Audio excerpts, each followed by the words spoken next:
Mr. Speaker, many of our colleagues on both sides of the aisle would not be here today if President Jefferson had not borrowed to finance the Louisiana Purchase.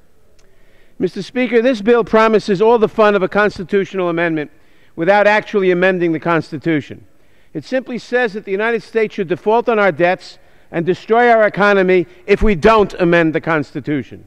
If we default on our debts, we will do more damage to our economy than large deficits, tax increases, and draconian cuts combined.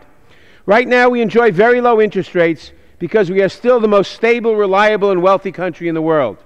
If the markets get the idea that we are too dysfunctional to pay our debts, even though we are certainly wealthy enough to do so, nothing else will matter. Interest rates will climb, homeowners and businesses will be pushed out of the credit markets, the stock market will crash. Never before in the history of this country has anyone been irresponsible enough to play chicken with our full faith and credit. Never. We know how to balance the budget because we've done it before. In the not-too-distant past, we managed, working with President Clinton, not only to balance the budget, but to run surpluses and begin paying down the debt. Unfortunately, President Bush and the Republican Congress managed to turn record surpluses into record deficits in record time. Rather than admit to serious Republican economic mismanagement and finding responsible solutions, we get this dusted-off quack cure from the past.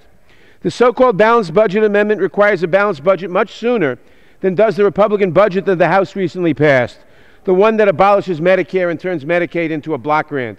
I asked the sponsor of the balanced budget amendment, the gentleman from Virginia, how he thought this could be done. He answered that the Republican Study Committee budget, which is even more radical than the Ryan budget, would be in balance in just 9 years. That's what we're really voting for today, an accelerated version of the Republican Study Committee budget. Anyone voting for this should be prepared to go home and explain that vote, including Republican members who voted against the Study Committee budget.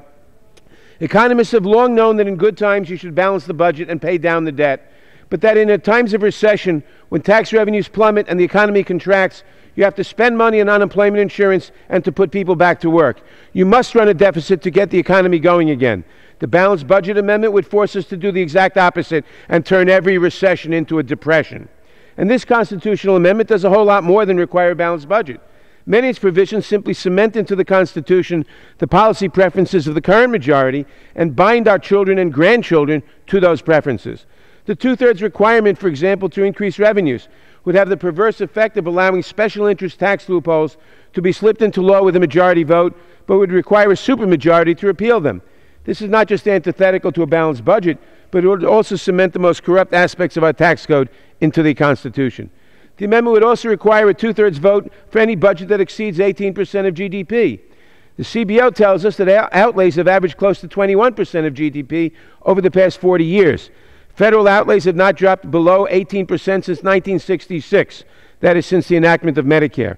Regardless of what other parts of this bill may say, there is no way to meet these restrictions without destroying Medicare, Medicaid, Social Security, veterans programs, and military preparedness. Could I have another 15 seconds?